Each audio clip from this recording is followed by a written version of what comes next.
Hello എല്ലാവർക്കും നമസ്കാരം. പുതിയൊരു വീഡിയോയിലേക്ക് സ്വാഗതം. നമുക്കിന്ന് ഈ വീഡിയോയിലൂടെ പബ്ലിക് എക്കണോമിക്സിന്റെ ഇമ്പോർട്ടൻറ്റ് ക്വസ്റ്റ്യൻസ് ആൻഡ് ആൻസേഴ്സ് മനസ്സിലാക്കാം. അതായത് ഇതിൽ ഞാൻ ആൻസർ ഫുള്ളായിട്ട് ഉൾപ്പെടുത്തിയിട്ടില്ല, മാർക്ക് അനുസരിച്ച് വിശദീകരിച്ച് എഴുതേണ്ടതാണ്. ഓക്കെ, ഞാൻ പോയിന്റുകളാണ് മെയിനായിട്ട് ഉൾപ്പെടുത്തിയിരിക്കുന്നത്. നമുക്ക് വിശദമായിട്ട് മനസ്സിലാക്കാം. വീഡിയോയിലേക്ക് കടക്കാം. Public economics important questions and answers. ആദ്യം നമുക്ക് വെരി ഷോർട്ട് ആൻസർ ക്വസ്റ്റ്യൻസ്, അതായത് 1 മുതൽ 2 മാർക്ക് വരെ ഉള്ളത്. അത് ആദ്യത്തേത് what is A public good. Public good എന്ന് വെച്ച് കഴിഞ്ഞാൽ A public good is A good that is known rival and non excludable. അതായത് നോൺ റൈവൽ ആണ്, അതായത് എതിരാളികളില്ല. ഇപ്പം ഒരു പ്രൈവറ്റ് ഗുഡ് ആണെന്നുണ്ടെങ്കിൽ നമ്മൾ കാശ് കൊടുക്കുന്നവന് സ്വന്തമാണ് ആ ഗുഡ്. ഓക്കെ, ഇപ്പൊ പബ്ലിക് ഗുഡ് എന്ന് പറഞ്ഞാൽ ഇങ്ങനെ ഒരു എതിരാളി ഇല്ല. അപ്പം ഇത് ഒരാളുടെ കീഴിൽ മാത്രമുള്ളതല്ല. അത് മാത്രമല്ല നോൺ എക്സ്ക്ലൂഡബിളുമാണ്, ആരെയും അതിൽ നിന്ന് ഒഴിവാക്കി നിർത്താനും പറ്റത്തില്ല. ഏറ്റവും നല്ല ഉദാഹരണമാണ് സ്ട്രീറ്റ് ലൈറ്റിംഗ്. അപ്പോൾ ഇത് വെച്ചിട്ട് ഈ രണ്ട് കാര്യങ്ങൾ തട്ടിച്ചു നോക്കുമ്പോൾ മനസ്സിലാവും. സ്ട്രീറ്റ് ലൈറ്റിംഗ് ഒരു സ്ട്രീറ്റ് ലൈറ്റ് വെച്ചേക്കുമ്പോൾ അത് ആരെയും ഒഴിവാക്കാനും പറ്റത്തില്ല, ആർക്കും അത് സ്വന്തവുമല്ല. ഓക്കെ, അപ്പോൾ ഇങ്ങനെ ഒരു ഗുഡാണ് പബ്ലിക് ഗുഡ് എന്ന് പറയുന്നത്. അടുത്തത് what is A free riding. Okay, ഈ പബ്ലിക് ഗുഡിലാണ് ഈ ഫ്രീ റൈഡിങ് വരുന്നത്, കാശ് കൊടുക്കാതെ ഉപയോഗിക്കുന്നു, അത്രേ ഉള്ളൂ. ഓക്കെ, അത് free riding is when individuals enjoy benefits of public goods without paying for them. ഒരു പബ്ലിക് ഗുഡ് പേ ചെയ്യാതെ ഉപയോഗിക്കുന്നതിനാണ് ഫ്രീ റൈഡിങ് എന്ന് പറയുന്നത്. ഓക്കെ, അടുത്തത് define tax incidence. Tax incidence എന്താണ്? അതായത് tax incidence refers to the final burden of a tax. അതൊരു ടാക്സിന്റെ final burden ആരാണോ ചുമക്കുന്നത്, okay, on consumers or producers. അത് ആരിലാണോ ഫൈനൽ ബേർഡൻ വരുന്നത്. ഇപ്പൊ ഡയറക്റ്റ് ടാക്സ് ആകുമ്പോഴത്തേക്ക് നേരിട്ട് അടയ്ക്കുന്നതാണ്. അപ്പം ആ ടാക്സ് അടയ്ക്കുന്നതിന്റെ ബേർഡൻ ആരുടെ കയ്യിലാണ് വരുന്നത്? ആ ടാക്സ് അടയ്ക്കുന്ന ആളിലാണ് വരുന്നത്. എന്നാൽ ഇൻഡയറക്റ്റ് ടാക്സ്, നമ്മളൊരു സാധനം ഹോട്ടലിൽ കയറി ഒരു ഫുഡ് കഴിക്കുമ്പോഴത്തേക്ക് അതിൽ GST ഒക്കെ വരും. ഈ GST നമ്മൾ ആ ഫുഡിന്റെ പൈസയോടൊപ്പം പേ ചെയ്യുകയാണ്. എന്നാൽ ആ ടാക്സ് അടയ്ക്കുന്ന ആ കടയിലെ ആളാണ്. മനസ്സിലായില്ലേ? അപ്പോൾ ആ ടാക്സ് ബേർഡൻ വരുന്നത് ആ ഷോപ്പ് ഓണർക്കാണ്. ഓക്കെ, അപ്പം ഇതാണ് ഈ ടാക്സ് ഇൻസിഡൻസ്. ആ ബേർഡൻ ആരിലാണോ വരുന്നത് അതിനെയാണ് ടാക്സ് ഇൻസിഡൻസ് എന്ന് പറയുന്നത്. അടുത്തത് വാട്ട് ഈസ് എസ്റ്റേറ്റ്. എസ്റ്റേറ്റ് എന്ന് പറയുന്നത് ഇപ്പോൾ അനന്തരാവകാശികൾ ഇല്ലാതെ വരുമ്പോഴത്തേക്ക് ആ പ്രോപ്പർട്ടി ഗവൺമെന്റ് കയ്യിലേക്ക് പോകുന്ന ഒരു പ്രക്രിയയാണ് ഈ എസ്റ്റേറ്റ് എന്ന് പറയുന്നത്. Property reverting to the government when a person dies without legal heirs. Okay, ലീഗലായിട്ട് അനന്തരാവകാശികൾ ഇല്ലാതെ വരുമ്പോഴത്തേക്ക്. അടുത്തത് what is fiscal policy. Fiscal policy എന്ന് വെച്ചാൽ ഗവൺമെന്റ് നടപ്പിലാക്കുന്ന ഒരു പോളിസിയാണ്. ഓക്കെ, അത് ഇൻഫ്ലേഷൻ ഡിഫ്ലേഷനൊക്കെ നിയന്ത്രിക്കാനും എക്കണോമിയിൽ തൊഴിലവസരങ്ങൾ സൃഷ്ടിക്കാനും ഒക്കെ ഗവൺമെന്റ് നടത്തുന്ന ഒരു പോളിസിയാണ് fiscal policy. Government policy related to taxation and public expenditure. ഈ ടാക്സേഷനും പബ്ലിക് എക്സ്പെൻഡിച്ചറും വെച്ചാണ് ഇവർ ചെയ്യുന്നത്. പബ്ലിക് എക്സ്പെൻഡിച്ചർ കൂട്ടുകയും ടാക്സേഷൻ കുറയ്ക്കുകയും ചെയ്യുമ്പോഴത്തേക്കും ഇത് എക്സ്പാൻഷണറി ഫിസ്ക്കൽ പോളിസി ആയി. അപ്പോഴത്തേക്ക് കൂടുതൽ തൊഴിലവസരങ്ങൾ സൃഷ്ടിക്കപ്പെടുന്നു. ഓക്കെ, അടുത്തത് വാട്ട് ഈസ് പബ്ലിക് ഡെറ്റ്. എന്താണ് പൊതു കടം? എന്താണത്? അതായത് borrowing by the government to finance its expenditure. അത് രാജ്യത്തിന് ചിലവുകൾ ഉണ്ടെന്നുണ്ടെങ്കിൽ ആ ചിലവുകൾ മീറ്റ് ചെയ്യുന്നതിന് വേണ്ടിയിട്ട് മറ്റ് രാജ്യങ്ങളിൽ നിന്നോ അല്ലെന്നുണ്ടെങ്കിൽ വേൾഡ് ബാങ്കിൽ നിന്നോ അല്ല മറ്റ് ഇന്റർനാഷണൽ ഇൻസ്റ്റിറ്റ്യൂഷനിൽ നിന്നോ കടം മേടിക്കുന്നതിനെയാണ് ഈ കടത്തിനെയാണ് പബ്ലിക് ഡെറ്റ് എന്ന് പറയുന്നത്. ഓക്കെ, അടുത്തത് ഡിഫൈൻ എക്സ്റ്റേണാലിറ്റീസ്. എന്താണ് എക്സ്റ്റേണാലിറ്റീസ്? കോസ്റ്റ് ഓർ ബെനിഫിറ്റ്, രണ്ടും വരാം. അതായത് നല്ല വശങ്ങളും വരാം, ദോഷവശങ്ങളും വരാം. അതാണ് കോസ്റ്റ് ഓർ ബെനിഫിറ്റ് എന്ന് പറയുന്നത്. Impose on third parties not involve in a transaction. അതായത് തേർഡ് പാർട്ടീസ്, ഇപ്പോൾ ഒരു ബിസിനസ്, ഞാൻ ഒരു കാർ മേടിക്കുന്നു വെച്ചോളൂ. അപ്പോൾ ഈ കാറ് എനിക്കും ബെനിഫിറ്റ് ഉണ്ട്, അത് വിൽക്കുന്ന ആൾക്ക് ബെനിഫിറ്റ് ഉണ്ട്. ഓക്കെ, എന്നാൽ ഞാൻ ഈ റോഡിൽ കൂടെ ഈ കാർ ഓടിച്ചു പോകുമ്പോഴത്തേക്ക് ഞാൻ ഒരു പൊല്യൂഷൻ സൃഷ്ടിക്കുകയാണ്. ഈ പൊല്യൂഷൻ സൃഷ്ടിക്കുന്നത് പൊതുജനങ്ങൾക്ക് അതിന്റെ പുക ദോഷമായിട്ട് വരികയാണ്. അപ്പം ഇവരനുഭവിക്കുന്ന ഒരു നെഗറ്റീവായിട്ടുള്ള ഒരു എക്സ്റ്റേണാലിറ്റിയാണ് ഈ കോസ്റ്റ്. അതിനെയാണ് കോസ്റ്റ് എന്ന് പറയുന്നത്. അതാണ് ഈ എക്സ്റ്റേണാലിറ്റി എന്ന് പറയുന്നത്. പോസിറ്റീവായിട്ടും വരും. ഇപ്പം ഞാനിപ്പോൾ ഒരാളെ ഡ്രോപ്പ് ചെയ്ത് കഴിഞ്ഞാൽ ആ തേർഡ് പാർട്ടിക്ക് അതൊരു ബെനിഫിറ്റ് ആണ്. ഓക്കെ, അപ്പം ഈ കൊടുക്കുന്ന പിന്നെ ഈ പോസിറ്റീവായിട്ടുള്ളത് നെഗറ്റീവായിട്ടുള്ള ആ ഒരു ഇമ്പാക്റ്റിനെയാണ് എക്സ്റ്റേണാലിറ്റി എന്ന് പൊതുവായിട്ട് പറയുന്നത്. അടുത്ത ഷോർട്ട് ആൻസർ ആണ്. 3 മുതൽ 5 മാർക്ക് വരെ ചോദിക്കാൻ സാധ്യതയുള്ള ക്വസ്റ്റ്യൻസ്. അതിൽ ഒന്നാമത്തത് distinguish between public goods and private goods. ഇതിൽ പബ്ലിക് ഗുഡ് എന്താണെന്ന് ഞാൻ പറഞ്ഞു കഴിഞ്ഞു. അത് നമുക്കറിയാം. നോൺ റൈവൽ ആണ്, നോൺ എക്സ്ക്ലൂഡബിൾ ആണ്, പ്രൊവൈഡഡ് ബൈ ദ ഗവൺമെന്റ് ആണ്. ഓക്കെ, ഇപ്പം നോൺ റൈവൽ, നോൺ എക്സ്ക്ലൂഡബിൾ, ഇത് രണ്ടും ഞാൻ പറഞ്ഞു കഴിഞ്ഞു. ഇത് പബ്ലിക് ഗുഡിന്റെ സവിശേഷതയാണ്. എന്നാൽ പ്രൈവറ്റ് ഗുഡ് വരുമ്പോഴത്തേക്ക് അത് റൈവലാണ്. ആര് കാശ് കൊടുക്കുന്നു അവർക്ക് മാത്രമേ ഉപയോഗിക്കാൻ പറ്റത്തുള്ളൂ. ഓക്കെ, ഇപ്പോൾ ഒരു ഉൽപ്പന്നം, ഇപ്പോൾ ഒരു കടയിൽ പോയി സാധനം മേടിക്കുന്നു, ഒരു സോപ്പ് മേടിക്കുന്നു, അപ്പോൾ ഞാൻ അത് പേ ചെയ്ത് കഴിഞ്ഞാൽ അത് എൻ്റെ ഗുഡാണ്. ഓക്കെ, അത് പ്രൈവറ്റ് ഗുഡാണ്, അത് റൈവലാണ്. അടുത്തത് എക്സ്ക്ലൂഡബിൾ ആണ് എന്ന് വെച്ചാൽ ആര് കാശ് കൊടുക്കുന്നു അവർ ഉപയോഗിക്കാം, മറ്റൊരാൾക്ക് ഉപയോഗിക്കാൻ പറ്റത്തില്ല എന്നുള്ളത്. അടുത്തത് പ്രൊവൈഡ് ബൈ ദ മാർക്കറ്റാണ് പ്രൊവൈഡ് ചെയ്യുന്നത്, ഗവൺമെന്റ് അല്ല. ഓക്കെ, ഇതാണ് ഇത് രണ്ടും തമ്മിലുള്ള പ്രധാനപ്പെട്ട വ്യത്യാസം. ഇത് വിശദീകരിച്ച് എഴുതി കൊടുക്കും ഉദാഹരണ സഹിതം. അടുത്തത് എക്സ്പ്ലെയിൻ മാർക്കറ്റ് ഫെയിലുവർ. എന്താണ് മാർക്കറ്റ് ഫെയിലുവർ? അതായത് market failure occurs when the market fails to allocate resources efficiently. Efficient ആയിട്ട് റിസോഴ്സ് അലോക്കേറ്റ് ചെയ്യാൻ കഴിയാതെ മാർക്കറ്റിന് വരുന്നൊരവസ്ഥ.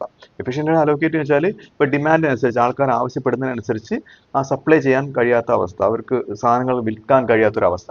അത് ഈ താഴെ പറയുന്ന 4 കാരണങ്ങൾ കൊണ്ടാണ് മെയിൻ ആയിട്ട് സംഭവിക്കുന്നത്. Due to externalities. ഞാൻ നേരത്തെ പറഞ്ഞ എക്സ്റ്റേണാലിറ്റീസ് ഇല്ലേ, അത് എന്താണ് പോസിറ്റീവ് ആയിട്ടുള്ളത് നെഗറ്റീവ് ആയിട്ടുള്ളതായിട്ടുള്ള എക്സ്റ്റേണാലിറ്റീസ്. പബ്ലിക് ഗുഡ് ഉള്ളത് കൊണ്ട്, ഓക്കെ, പബ്ലിക് ഗുഡ് എന്ന് വെച്ചാൽ ഇപ്പം പബ്ലിക് ഗുഡ് കൊടുത്തു കഴിഞ്ഞാൽ ഇപ്പം കറക്റ്റ് ആയിട്ട് അലോക്കേഷൻ നടക്കുന്നില്ല. അപ്പം അതിൻ്റെ ഒരു എന്താ ആൾക്കാരിൽ ചിലർക്ക് എത്തും, ചിലർക്ക് എത്താതെ വരും. ഓക്കെ, ഇങ്ങനെ വരും. അടുത്ത മൊണോപ്പൊളി.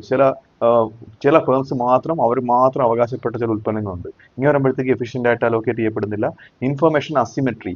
അസിമെട്രി എന്ന് വെച്ചാൽ തുല്യമായ ഈക്വൽ ആയിട്ടുള്ള ഇൻഫർമേഷൻ ഇല്ലാത്തൊരവസ്ഥ. ഇപ്പം ഒരു സെക്കൻഡ് ഹാൻഡ് കാറിനെ സംബന്ധിച്ച് അത് വിൽക്കുന്ന ആൾ, വാങ്ങുന്ന ആൾ, അത് വിൽക്കുന്ന ആൾക്ക് അതിൻ്റെ ഓണർക്ക് അതിൻ്റെ എല്ലാ കംപ്ലൈൻറ്റും അറിയാൻ പറ്റും, എന്നാൽ വാങ്ങുന്ന ആൾക്ക് അറിയാൻ പറ്റത്തില്ല. ഓക്കെ, ഇങ്ങനെ വരുമ്പോഴത്തേക്കും കറക്റ്റ് ആയിട്ടുള്ള അലോക്കേഷൻ അവിടെ നടക്കുന്നില്ല. അപ്പോൾ ഇങ്ങനെ ഈ സിറ്റുവേഷനെയാണ് മാർക്കറ്റ് ഫെയിലിയർ എന്ന് പറയുന്നത്. അടുത്തത് എക്സ്പ്ലെയിൻ ടൈപ്സ് ഓഫ് ടാക്സസ്. അത് ഏതൊക്കെ തരത്തിലുള്ള ടാക്സാണ് ഉള്ളത്? പ്രധാനമായിട്ട് 2 തരത്തിലുള്ള ടാക്സുകളാണ് ഉള്ളത്. ഡയറക്റ്റ് ടാക്സും ഇൻഡയറക്റ്റ് ടാക്സും. ഓക്കെ, ഡയറക്റ്റ് ടാക്സ് എന്ന് വെച്ചാൽ പെയ്ഡ് ഡയറക്ട്ലി, അതായത് ടാക്സ് ബേർഡൻ പേ ചെയ്യുന്ന ആൾക്ക് വരുന്ന ഒരവസ്ഥയാണ് എന്താണ് ഡയറക്റ്റ് ടാക്സ് എന്ന് പറയുന്നത്. ഇപ്പം ഇൻകം ടാക്സ്, കോർപ്പറേറ്റ് ടാക്സ്, ഇതൊക്കെ ഡയറക്റ്റ് ടാക്സിന് ഉദാഹരണങ്ങളാണ്. ഇൻകം ടാക്സ് വെച്ചാൽ ഒരു വ്യക്തിയുടെ വരുമാനത്തിന്മേലുള്ള ടാക്സ്. കോർപ്പറേറ്റ് ടാക്സ് എന്ന് വെച്ചാൽ ഒരു സ്ഥാപനത്തിന്റെ ലാഭത്തിന് മേൽ ഈടാക്കുന്ന ടാക്സ് ആണ് കോർപ്പറേറ്റ് ടാക്സ്. ഇതെല്ലാം ഒരു വ്യക്തിയും സ്ഥാപനവും നേരിട്ട് അടയ്ക്കുന്നതാണ്, ആണ് ഡയറക്റ്റ് ടാക്സ്. ഇൻഡയറക്റ്റ് ടാക്സ് എന്ന് വെച്ചാൽ ഷിഫ്റ്റഡ് ആണ്, അതായത് ഒരു ടാക്സ് ബേർഡൻ ഷിഫ്റ്റ് ചെയ്ത് വേറൊരാൾക്ക് പോകുന്ന അവസ്ഥ. ഇപ്പം GST ഞാൻ നേരത്തെ ഉദാഹരണം പറഞ്ഞായിരുന്നു. ഓക്കെ, അപ്പം ഇത് എഴുതുമ്പോഴത്തേക്കും ആ ഉദാഹരണ സഹിതം എഴുതി കൊടുത്തു കഴിഞ്ഞാൽ എന്താണ് ടൈപ്പ് ഓഫ് ടാക്സ് 3 മുതൽ 5 മാർക്ക് വരെ. ഓക്കെ, അടുത്തത് വാട്ട് ഈസ് ബഡ്ജറ്റ് ഡെഫിസിറ്റ്. എന്താണ് ബഡ്ജറ്റ് ഡെഫിസിറ്റ് എന്ന് പറയുന്നത്? അത് when government expenditure exceeds revenue. ഗവൺമെന്റിന്റെ ചെലവ് എന്ന് പറയുന്നത് വരവിനെക്കാട്ടിലും കൂടുതലാവുന്ന ഒരു അവസ്ഥ. ഇങ്ങനെ ചെലവുകൾ കൂടുതലാകുമ്പോഴാണ് ഗവൺമെന്റ് മറ്റ് രാജ്യങ്ങളിൽ നിന്നോ അല്ലെങ്കിൽ മറ്റ് അന്താരാഷ്ട്ര സ്ഥാപനങ്ങളിൽ നിന്നോ പണം കടം വാങ്ങാൻ നിർബന്ധിതമാവുന്നത്. അടുത്തത് 8 മാർക്ക് മുതൽ 10 മാർക്ക് വരെയുള്ള ക്വസ്റ്റ്യൻ ആണ്. അത് മീഡിയം ആൻസർ ക്വസ്റ്റ്യൻ എന്ന് പറയും. അതായത് explain the principle of maximum social advantage. എന്താണ് principle of maximum social advantage? ഇത് ഡാൽട്ടന്റെ ഒരു തിയറിയാണ്.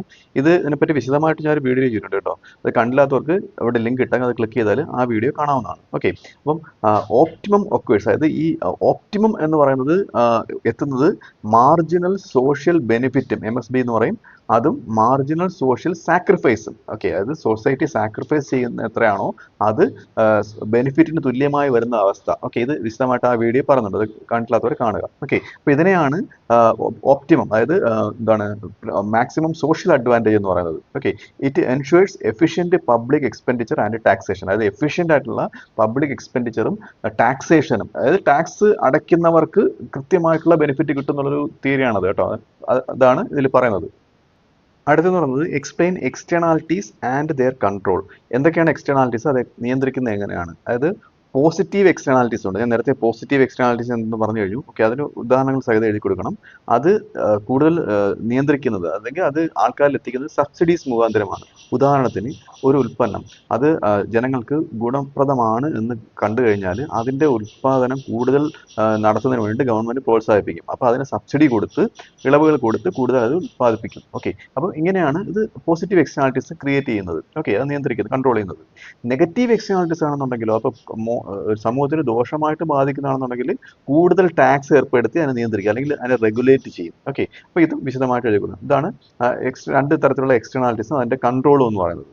അടുത്തത് എക്സ്പ്ലെയിൻ പബ്ലിക് എക്സ്പെൻഡിച്ചർ. എന്താണ് പബ്ലിക് എക്സ്പെൻഡിച്ചർ എന്ന് വെച്ചാൽ അതിൻ്റെ ടൈപ്പ് എന്ന് പറയുന്നത് ഡെവലപ്മെന്റൽ ആയിട്ടുള്ളതുകൊണ്ട് നോൺ ഡെവലപ്മെന്റൽ ആയിട്ടുള്ളതുണ്ട്. അപ്പം ഡെവലപ്മെന്റൽ ആയിട്ടുള്ള പബ്ലിക് എക്സ്പെൻഡിച്ചർ എന്ന് വെച്ചാൽ എഡ്യൂക്കേഷൻ, ഹെൽത്ത്, ഇങ്ങനെ ഇതിലൊക്കെ ഗവൺമെന്റ് സ്പെൻഡ് ചെയ്ത് കഴിഞ്ഞാൽ അത് ഒരു രാജ്യത്തിന്റെ വികസനം ആയിട്ട് സംബന്ധിച്ച ചെലവുകളാണ്. ഓക്കെ, നോൺ ഡെവലപ്മെന്റ് എന്ന് വെച്ചാൽ ഇപ്പം ആയുധങ്ങൾ മേടിക്കുന്നതിന്, ഇപ്പം എന്താണ് ഒരു രാജ്യത്തിന്റെ ഡിഫൻസ് എക്യുപ്മെന്റ്, മിലിറ്ററി ഉപകരണങ്ങൾ മേടിക്കുന്നതിന്, അതായത് പ്രതിരോധം തീർക്കുന്നതിന് വേണ്ടിയിട്ട് രാജ്യം പണം ചിലവായി കഴിഞ്ഞാൽ ഇത് നോൺ ഡെവലപ്മെന്റിലാണ്, എന്നാൽ അത് രാജ്യ സുരക്ഷയ്ക്ക് വേണ്ടിയിട്ടുള്ളതാണ്. ഓക്കെ, അപ്പോൾ ഇതാണ് 2 ടൈപ്പ് ഓഫ് എന്താണ് പബ്ലിക് എക്സ്പെൻഡിച്ചർ എന്ന് പറയുന്നത്.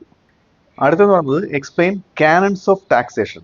എന്താണ് കാനൺസ് ഓഫ് ടാക്സേഷൻ? അത് ആഡം സ്മിത്ത് ആണ് ഇതിനെക്കുറിച്ച് പറഞ്ഞിരിക്കുന്നത്. അതായത് കാനൺസ് എന്ന് പറയുന്നത് ഒരു നല്ല ടാക്സ് സിസ്റ്റം എന്തൊക്കെ കാര്യങ്ങളിൽ ഊന്നിയായിരിക്കണം ടാക്സ് ഏർപ്പെടുത്തേണ്ടത്, അതാണ് കാനൺസ് എന്ന് പറയുന്നത്. ഇപ്പം ഇക്വിറ്റി ഉണ്ടായിരിക്കണം, നല്ലൊരു ടാക്സ് സിസ്റ്റത്തിന് തുല്യത ഉണ്ടായിരിക്കണം, എല്ലാവരുടെ മേലും ഒരുപോലെ ടാക്സ് ഏർപ്പെടുത്തണം, സെർട്ടനിറ്റി ഉണ്ടായിരിക്കണം, അതായത് ഇത്ര ടാക്സ് ഇന്ന കാരണങ്ങളാൽ എത്ര ശതമാനം ഈടാക്കിയത് ഒരു കൃത്യത ഉണ്ടായിരിക്കണം, കൺവീനിയൻസ്, അതായത് ടാക്സ് അടയ്ക്കുന്ന ആൾക്ക് സുഖപ്രദമായിട്ട് ടാക്സ് അടയ്ക്കാൻ കഴിയണം. അടുത്തെന്ന് പറയുന്നത് എക്കോണമി ആയിരിക്കണം. എക്കോണമി എന്ന് വെച്ചാൽ ഈ ടാക്സ് കളക്ഷന് ഒരുപാട് ചെലവ് ഗവൺമെന്റിന് വരരുത്, അതുപോലെ തന്നെ ഒരുപാട് ടാക്സ് പെർസെൻറ്റേജ് ആൾക്കാരുടെ മേൽ ചുമത്തുകയും ചെയ്യരുത്. ഓക്കെ, ഇങ്ങനെ എക്കണോമിക്കൽ ആയിട്ട് ടാക്സേഷനും ആയിരിക്കണം. ഇതൊക്കെയാണ് കാനൺസ് ഓഫ് ടാക്സേഷൻ എന്ന് പറയുന്നത്. അടുത്തത് 12 മുതൽ 15 മാർക്ക് വരെ ചോദിക്കാവുന്ന എസ്സേ ടൈപ്പ് ക്വസ്റ്റ്യൻസ് ആണ്. അതിൽ ആദ്യത്തേത് explain the role of government in a mixed economy. ഒരു മിക്സ്ഡ് എക്കോണമിയിൽ എന്താണ് ഗവൺമെന്റിന്റെ പങ്ക്? മിക്സ്ഡ് എക്കോണമി വെച്ചാൽ പ്രൈവറ്റ് പാർട്ടീസും പബ്ലിക് സെക്ടറും ഉള്ളത്. അതായത് ഇപ്പം മാർക്കറ്റ് എക്കണോമിക് സിസ്റ്റവും കമാൻഡ് എക്കണോമിക് സിസ്റ്റവും, അതായത് ഗവൺമെന്റ് കൺട്രോൾ ചെയ്യുന്ന കമാൻഡ് എക്കണോമിക് സിസ്റ്റവും ഉള്ളതാണ് ഈ മിക്സ്ഡ് എക്കോണമി. ഇന്ത്യ മിക്സ്ഡ് എക്കോണമിയാണ്. ഇതിൽ ഗവൺമെന്റ് പങ്ക് എന്താണ്? അലോക്കേഷൻ ഓഫ് റിസോഴ്സ്, ആ രാജ്യത്തുള്ള റിസോഴ്സ് അലോക്കേറ്റ് ചെയ്യുക, കറക്റ്റായിട്ട് ആൾക്കാരിൽ എത്തിക്കുക. ഓക്കെ, അത് വേസ്റ്റേജ് ഇല്ലാതെ എക്കണോമൈസിങ് ആയിട്ട്, അതായത് മാക്സിമം വേസ്റ്റേജ് കുറച്ചുകൊണ്ട് ഫലപ്രദമായ രീതിയിൽ ഉപയോഗിക്കുക. അടുത്തത് റീഡിസ്ട്രിബ്യൂഷൻ ഓഫ് ഇൻകം റീഡിസ്ട്രിബ്യൂട്ട് ചെയ്യുക, ടാക്സിന്റെ രൂപത്തിൽ കളക്ട് ചെയ്ത് സബ്സിഡി രൂപത്തിൽ കൊടുക്കുക. അതൊരു ചെറിയ ഉദാഹരണമാണ് കേട്ടോ. അപ്പം ഇത് വിശദമായിട്ട് എഴുതി കൊടുക്കണം. ഇപ്പം ടാക്സ് കളക്ട് ചെയ്യുമ്പോഴത്തേക്ക് ഗവൺമെന്റിന്റെ ഖജനാവിൽ പണം എത്തുകയും അത് വികസന പ്രവർത്തനങ്ങൾക്ക് വേണ്ടി ഉപയോഗിക്കുകയും ചെയ്യുന്നു. ഇത് ഗവൺമെന്റിന്റെ പങ്കാണ്. അടുത്തത് സ്റ്റെബിലൈസേഷൻ ഓഫ് എക്കോണമി, അതായത് എക്കോണമി അധികം ഇൻഫ്ലേഷൻ ഡീഫ്ലേഷനിലേക്ക് പോവാതെ ഒരുപാട് പ്രശ്നങ്ങളൊന്നും ഉണ്ടാവാതെ എക്കോണമി ഇങ്ങനെ പിടിച്ചു നിർത്തുന്ന ഒരു സിസ്റ്റമാണ് ഇപ്പം ഫിസ്ക്കൽ പോളിസി പറഞ്ഞില്ലേ, ഇപ്പം ഇതുപോലെയുള്ള ഫിസ്ക്കൽ പോളിസി ഇങ്ങനെയൊക്കെയുള്ള പോളിസികൾ നടപ്പിലാക്കിക്കൊണ്ട് സപ്ലൈ സൈഡ് പോളിസിയൊക്കെ ഉണ്ട് കേട്ടോ. അപ്പോൾ ഇതൊക്കെ നടപ്പിലാക്കിക്കൊണ്ട് ഗവൺമെന്റ് ഒരു എക്കണോമി സ്റ്റെബിലൈസ് ആയിട്ട് നിർത്തുക. അടുത്തത് provision of public goods, public good provide ചെയ്യുക. പിന്നെ നേരത്തെ ഒരുപാട് പബ്ലിക് ലൈബ്രറി, സ്ട്രീറ്റ് ലൈറ്റ്, ഇങ്ങനെയുള്ള പബ്ലിക് ഗുഡുകൾ, ഡിഫൻസ് പബ്ലിക് ഗുഡാണ്, നമ്മൾ എൻജോയ് ചെയ്യുന്നു, നമ്മൾ അറിയുന്നില്ലെന്നേ ഉള്ളൂ. ഓക്കെ, അപ്പം ഇതൊക്കെ എന്താണ് പ്രൊവൈഡ് ചെയ്യുന്നത് ഗവൺമെന്റ് ആണ്. അടുത്ത് പറയുന്നത് explain public debt. Public debt എന്താണെന്ന് എക്സ്പ്ലെയിൻ ചെയ്യുക, അതിന്റെ ടൈപ്പ് എന്തൊക്കെയാണ്, അതിന്റെ കാസസ്, അത് ഉണ്ടാവാനുള്ള കാരണങ്ങൾ, അത് എങ്ങനെ എക്കണോമിയെ ബാധിക്കുന്നു, അതിന്റെ എഫക്ട്സ്. ഓക്കെ, ടൈപ്പ് എന്ന് പറയുന്നത് ഇന്റേണൽ പബ്ലിക് ഡെറ്റും ഉണ്ട്, എക്സ്റ്റേണൽ പബ്ലിക് ഡെറ്റും ഉണ്ട്. ആഭ്യന്തര കടവും, അത് രാജ്യത്തിന് പുറമേ നിന്ന് എടുക്കുന്നതും രാജ്യത്തിന് അകത്തുള്ള കടവും ഉണ്ട് കേട്ടോ. അപ്പം ഇതിന്റെ കാരണങ്ങൾ എന്തൊക്കെയാണ്?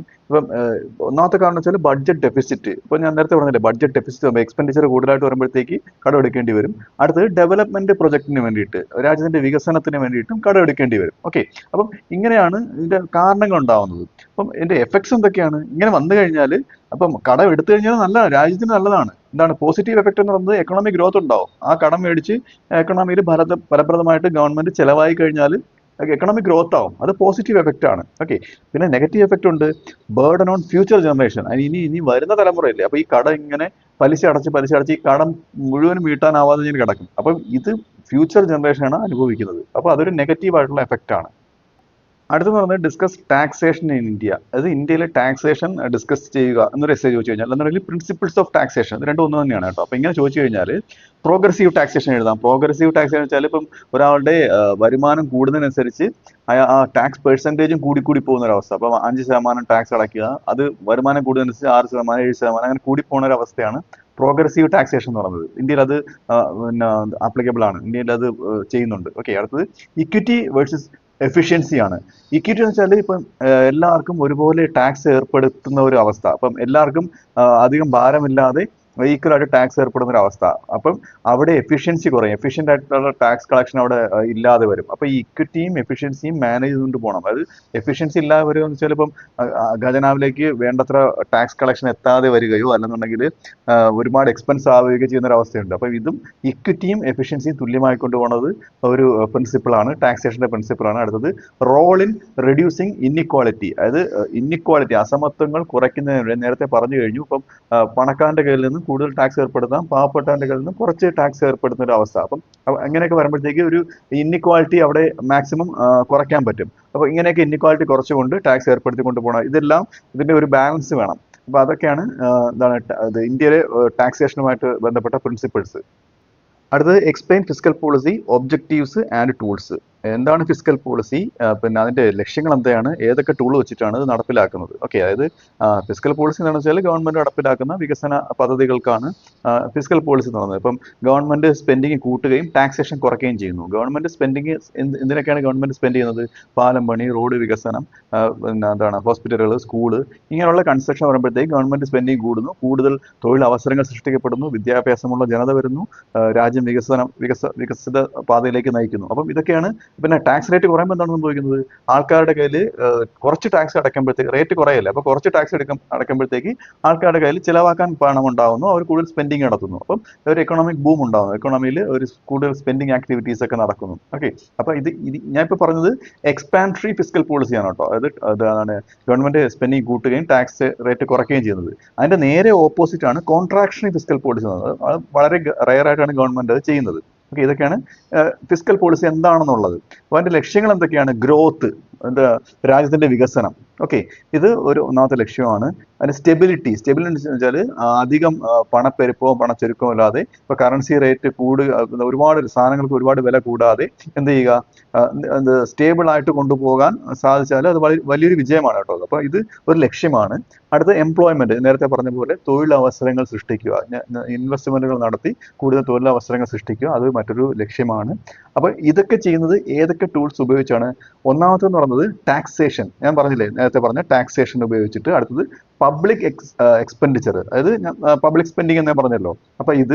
അടുത്ത ബോറോയിങ്, അപ്പൊ ഇതിന് പണം ഇല്ലാതെ വന്നു കഴിഞ്ഞാൽ വിദേശ രാജ്യങ്ങളിൽ നിന്നോ അല്ലെങ്കിൽ വേൾഡ് ബാങ്കിൽ നിന്നോ, അതായത് ഇന്റർനാഷണൽ ഓർഗനൈസേഷനിൽ നിന്നോ പണം കടം മേടിച്ച് ഇങ്ങനെ ചിലവാക്കുന്നു. ഇതൊക്കെയാണ് ഇതിന്റെ ടൂൾസ് എന്ന് പറയുന്നത്.